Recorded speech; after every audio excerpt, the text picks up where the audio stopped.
Muy buenas tardes, queridos amigos de La Teja. Bienvenidos a una nueva edición del programa Volados Legales. Hoy nos acompaña el licenciado Boris Acosta. Agradecerle la visita, Boris. Como siempre, pues, encantado de estar por acá. Boris, este temita creo que lo hemos como 15 días o 21 días que lo hemos estado tratando de desarrollar. Gracias a Dios se nos dio la posibilidad.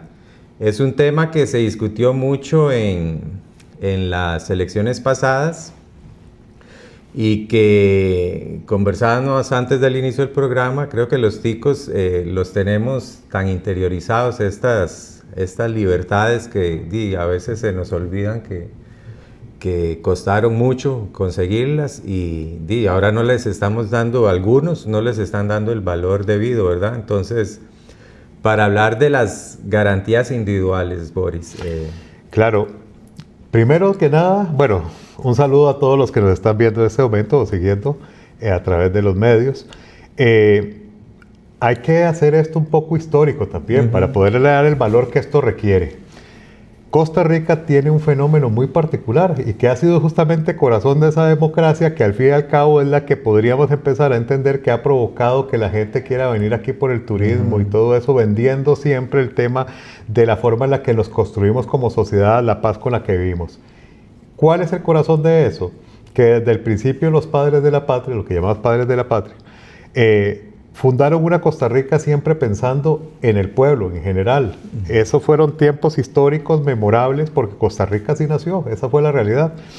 Vamos a hacer una síntesis muy breve, nada más para poder mencionar que Costa Rica tiene un fenómeno que no se ha dado en el mundo entero, y es que para que usted y yo tengamos estas libertades de las que vamos a hablar para poder entender un poquito más en adelante, resulta que en la historia de Costa Rica, ya en los años 40, estaba gobernando en su momento histórico Rafael Ángel Calderón Guardia. Y don Rafael Ángel estaba promoviendo justamente lo que eran las garantías sociales y las individuales. Sociales. Las sociales significan, por ejemplo, solo como ejemplo, la caja, y las individuales significan nuestros derechos particulares a poder tener patrimonio, libertad de expresarnos, etc. Entonces, don Rafael Ángel se unió, ahí es donde viene el hecho histórico, con la Iglesia Católica, a quien también, pues obviamente hasta el día de hoy sigue siendo la iglesia que está como constitucionalmente reconocida, y se unió también, lo más curioso del caso, al Partido Comunista manejada por don Manuel Mora en aquel momento, y ellos tres se unificaron. Obviamente el Partido Comunista iba muy de la mano con los sindicatos, con los grupos de trabajadores, la iglesia obviamente con el pueblo, y don Rafael Ángel obviamente en nombre del gobierno, y todos crearon estas garantías individuales. Ahora se volvieron muy populares el escuchar o oír de ellas, y que en algunos momentos se metió miedo sobre ellas, pero tenemos la gran esperanza de que fue una mala interpretación de cuál vaya a ser el norte de esto, porque estas garantías son indispensables para nuestro derecho en la existencia social, y más que nada creo que al fin y al cabo fueron una paranoia de campaña, que creo que se va a conservar, y tenemos la fe que así sea, porque es la que nos da derecho precisamente a expresar lo que queremos y cómo lo queremos frente a todos los demás. Ahí el problema es que aquí se ha idealizado mucho a Bukele, ¿verdad? El presidente salvadoreño que aplicó eliminó las garantías individuales en El Salvador, ya va para 2 años de que las tiene. Y los salvadoreños han sufrido, o sea, cuando ya te quitan las libertades, ya vos empezás a sentir el ácido, como le decimos nosotros. Por supuesto que sí. Vamos a ver, por ejemplo, con eso que se está mencionando, y antes de entrar a fondo con ellas como tal. Pero, por ejemplo, usted en El Salvador, si de repente, usted tiene que tener mucho cuidado de cómo se tatúa. Porque aquí hay libertad de tatuarse como usted quiera. Pero en Salvador de repente a usted le da un gustito por el tatuaje tipo Mara y eso, y usted puede terminar en la cárcel de por vida, porque en realidad la policía puede interpretarlo así, no hay garantías. Entonces a usted simplemente dice, no, le montamos a usted un proceso que supuestamente es de derecho, y la verdad lo que queremos es que todo el que está manchado esté metido en la cárcel, porque no sabemos cuál mata y cuál no. Sí. Entonces se roban garantías. A esos niveles estamos. Y de hecho, Boris, es importantísimo. Solo la Constitución Política, desde el artículo 20 al 49, que desarrolla todo el tema de las garantías individuales. De hecho, Boris, me gustaría ir uno por uno, ir analizando y poniendo ejemplos y hablando un poquito para que la gente los entienda. Por ejemplo, una de estas garantías es el derecho a la vida y la seguridad. Claro, no solamente es una de las garantías, sino que como garantía primordial existe en nuestra Constitución. De hecho, es la primera de la que se habla. ¿Por qué? Porque obviamente, o sea, el derecho más importante que tiene cada ser humano es el de existir. Entonces ese derecho, esa garantía al derecho humano es la que precisamente provoca todas estas guerras sobre las políticas sobre abortos o no, porque desde que se está gestando la criatura se considera un ser vivo, dice la ley que desde 300 días antes de su nacimiento, y desde ahí este derecho, esta garantía a la vida protege desde el no nacido hasta el día de su fallecimiento, porque todos tenemos derecho a vivir. No dice, tendrán derecho a vivir los colonizadores y no los indígenas, para ponerlo de una forma muy, muy grotesca, ¿verdad? Y sin faltar respeto a ningún tipo de etnia, porque yo respeto absolutamente todos, pero para dejarlo así claro, porque hubo una época histórica en el mundo en general, en la que efectivamente había gente que podía y que no podía. Vamos a ponerlo así, no es hasta mediados del siglo pasado que la mujer vota por primera vez.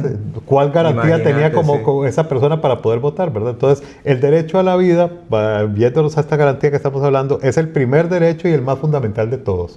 Por eso es uno de los más castigados cuando de forma homicida alguien le quita la vida a otra persona. Sí, que es las penas más severas. Y acá menciona la seguridad, que es lo que a la gente... Con base en la seguridad es que se ha traído este tema de radicales. Claro, cuando hablamos de la vida y la seguridad, evidentemente la seguridad es precisamente, valga la palabra, el seguro de esa vida. Integridad, entonces lo que uno quiere es no vivir con temor, no vivir con la pendencia o el peligro o el miedo de que en cualquier momento vaya a ser uno víctima de la delincuencia y le vayan a robar su vida. Sí, que es lo que más nos preocupa en este momento en la actualidad, que ya uno no sabe, ni siquiera hasta un gimnasio te pueden matar, como ocurrió hace 15 días, creo. Hace aproximadamente, y además de eso, lo que uno ve frecuentemente, o sea, los ajustes entre pandillas que están en un promedio de 2 por día desde que empezó este año, de 2 muertes por día, se dan donde sea. O sea, ellos van y acaban con su víctima y normalmente vienen en una moto y se paran al lado del carro que tienen detectado y disparan ahí, pero eso son las 2 de la tarde y hay 60 personas alrededor. Ya no importa. O sea, ya no importa el lugar ni la zona, ¿verdad? Incluso frente a centros educativos se han dado hechos de sangre, ¿verdad? Otro es igualdad ante la ley, que aquí los ticos también es otro de los famosos delitos de cuello blanco que siempre salen impunes, ¿verdad? Ese es otro de los... Bueno, esas son situaciones que se dan característicamente en las sociedades en todas. Y dígame el tipo de política social que sea, desde la que se determina socialista hasta la que se determina demócrata.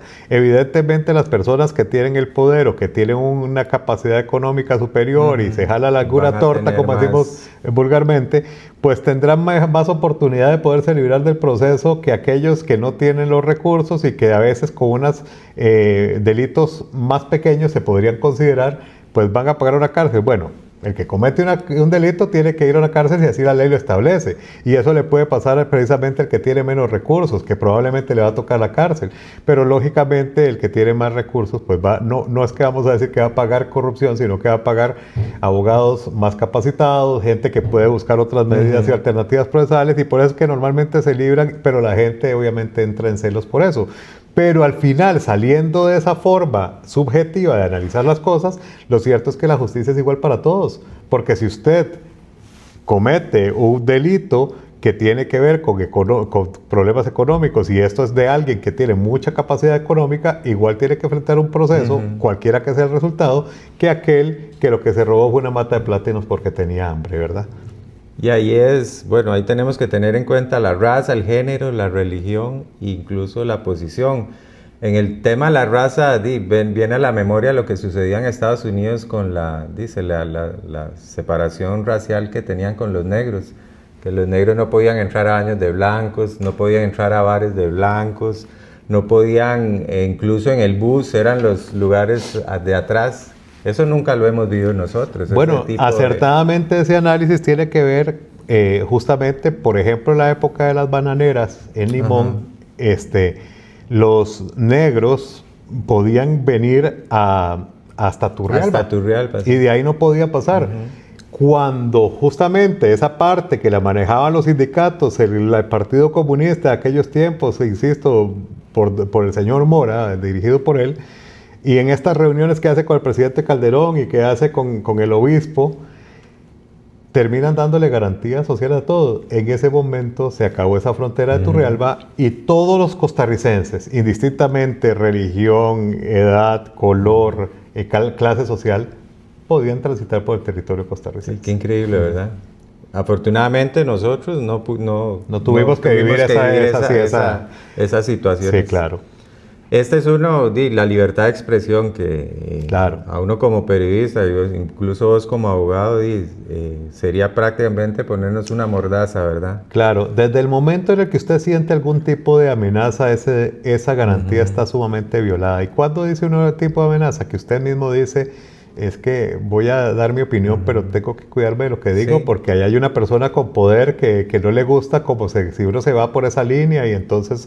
Desde ese momento se está violentando esta garantía, porque usted tiene derecho, si razonablemente lo piensa, a emitir su opinión o a perseguir información que efectivamente sea en búsqueda de una verdad real de las circunstancias, ¿verdad?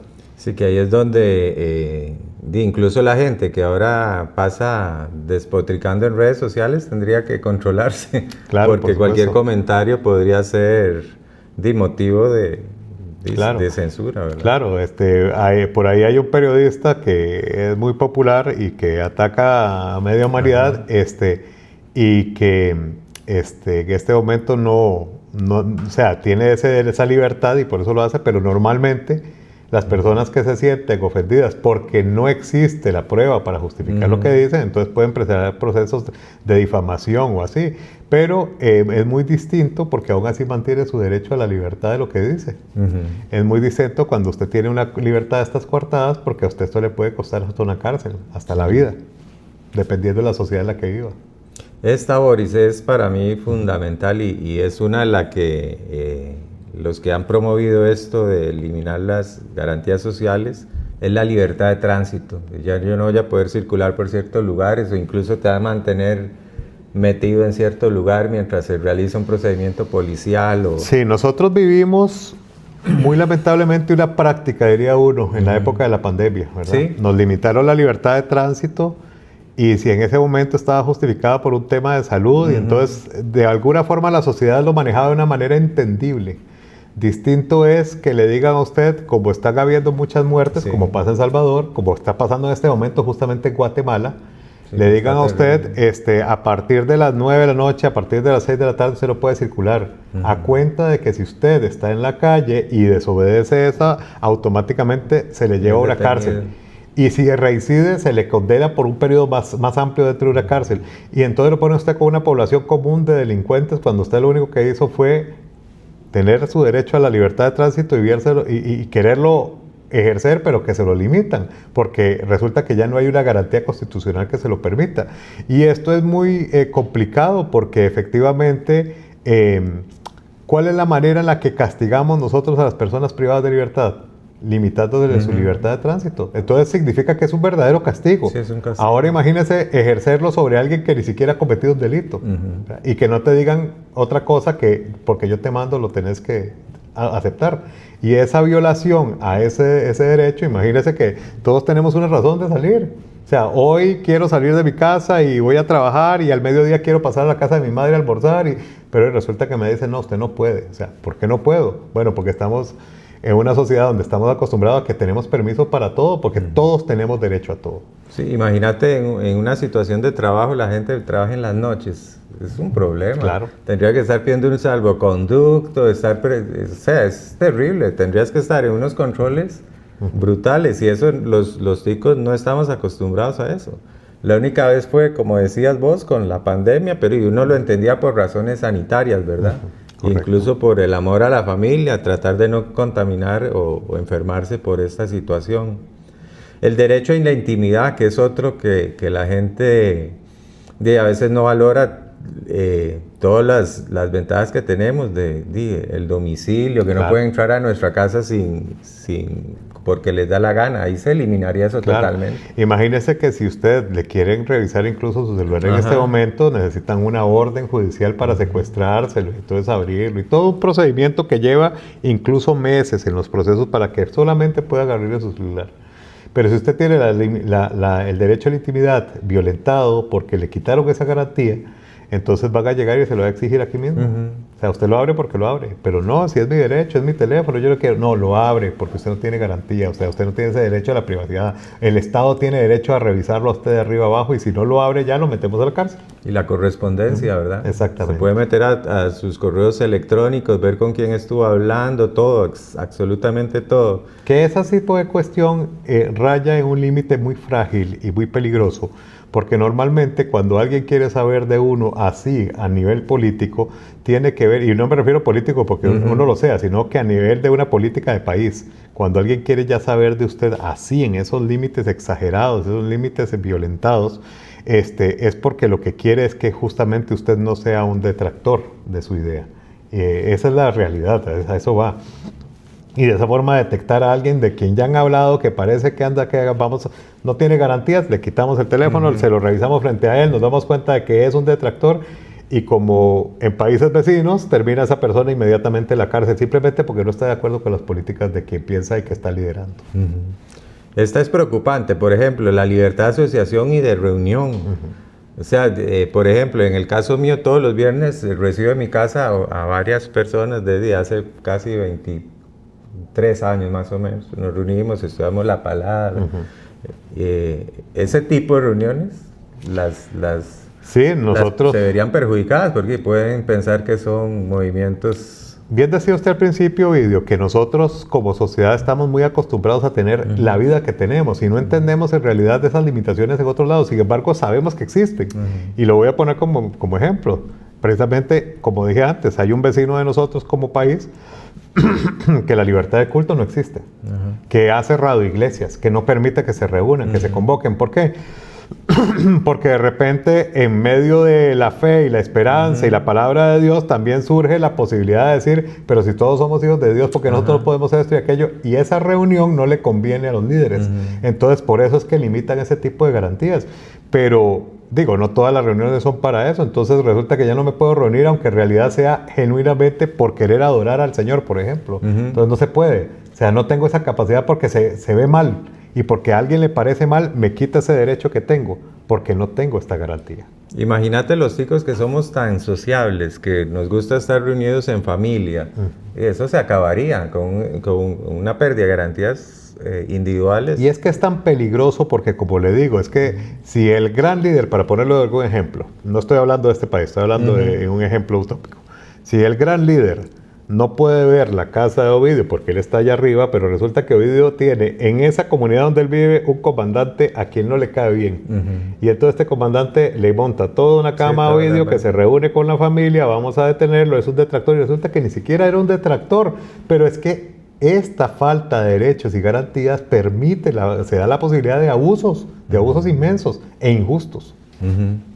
Ahora que lo decís, bueno, en los 90 yo visité Cuba 2 veces, estuvimos donde una amiga cubana, muy bella persona, pero ahí me di cuenta de lo feo que no es tener este tipo de garantías. Por ejemplo, cada cuadra tiene organizado dentro de esa cuadra vecinos que son como, por así decirlo, espías. Esa persona tiene que estar siempre afuera de la cuadra, viendo quién entra a su casa, quién sale, y ellos tienen que estar haciendo reportes diariamente de los movimientos de los vecinos de su barrio, qué han hecho o si llegó alguien diferente, y situaciones que uno dice, pues puña, o sea, en mi propia casa no tengo derecho a invitar a nadie porque ya lo están cuestionando, incluso te preguntan, ¿a dónde vas? No sé qué, y todo lo registran. Es impresionante el control que tienen de las personas en ese lugar, ¿verdad?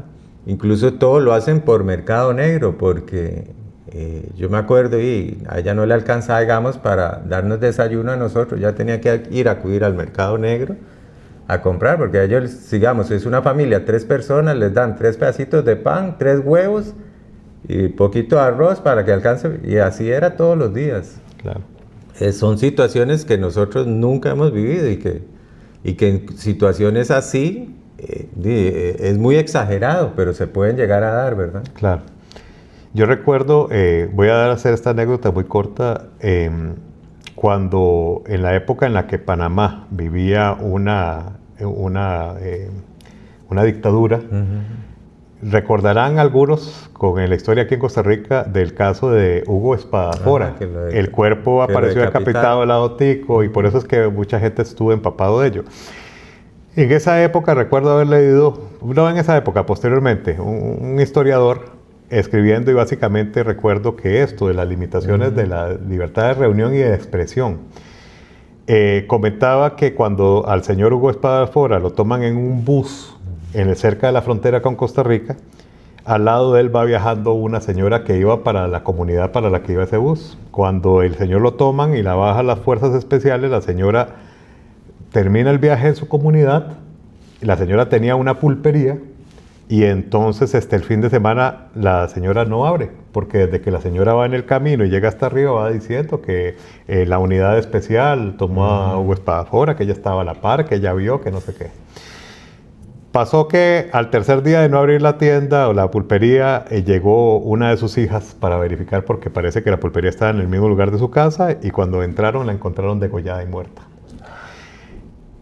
Esa parte es muy grotesca, pero en la historia lo que venía era que ella vivía como en un pueblo y que las casas estaban no pegadas una con otra, sino a 10, 15 metros una casa de la otra. Sí, separadas. O sea, entonces contaba que cuando entrevistaron a la vecina acá, sobre la situación de que había aparecido muerta ella, la vecina dijo, por favor, no me pregunten nada, que aquí las paredes se escuchan. Y esta señora vivía sin vecinos a 15 metros a la redonda.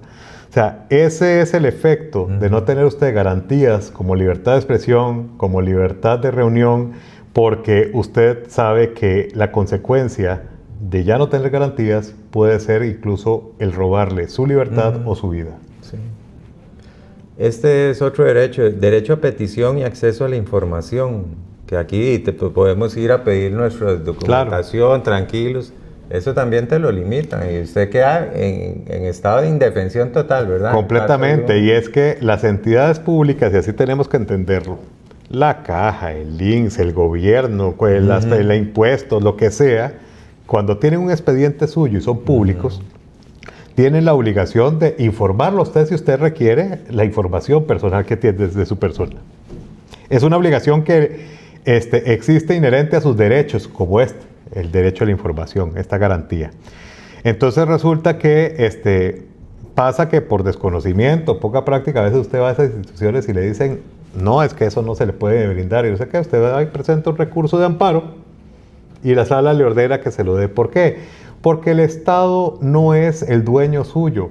Y es aquí la razón de que las garantías justifiquen el hecho de por qué nosotros más bien somos los dueños del Estado, quien tiene que administrar nuestros recursos, determinar nuestras condiciones y garantizar el Estado social de derecho para todos.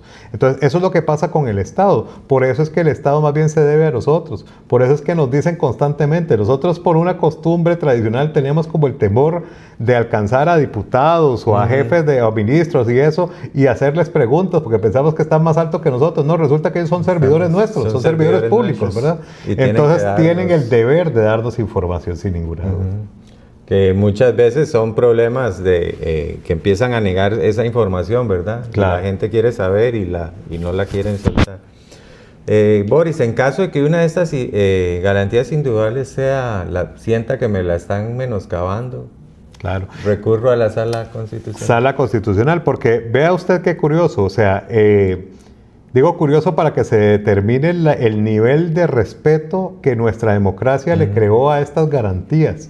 Nosotros tenemos tribunales de justicia para ver los problemas de contratos en lo civil, o para ver los problemas de delitos personales en lo penal, o para ver accidentes de tránsito en tránsito, etc.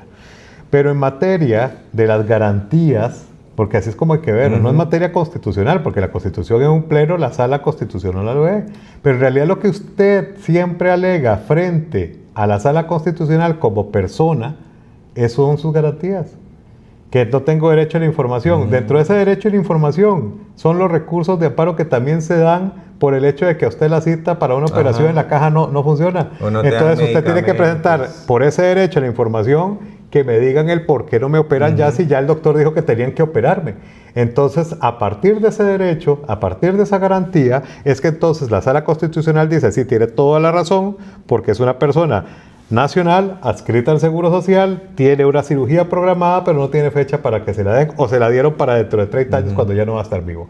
Entonces, estas garantías constitucionales son las que refuerzan el derecho de esa persona a ser atendida como se lo merece. ¿Y cómo lo busca? Teniendo que quejarse, que es al fin y al cabo lo que hace el recurso de amparo frente a la Sala Constitucional, la que nos trae entonces a solucionar si en realidad estamos a derecho o no con esa garantía que estamos reclamando. Boris, y la gran ventaja de la Sala Constitucional es que incluso el ciudadano no va a necesitar de un abogado, ¿verdad?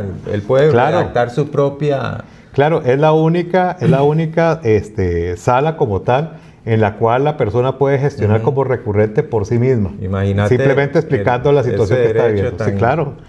Y ese derecho que usted lo ha dicho es muy acertado porque con más razón demuestra la relevancia de las garantías que tenemos como personas porque nos permite a nosotros mismos recurrirlo, cuando en realidad en otras materias del derecho hay que buscar el patrocinio de un abogado. En cambio, en este caso, siempre usted que necesite un recurso que tenga que ver con constitucionalidad, lo puede hacer de manera personal incluso. Sí.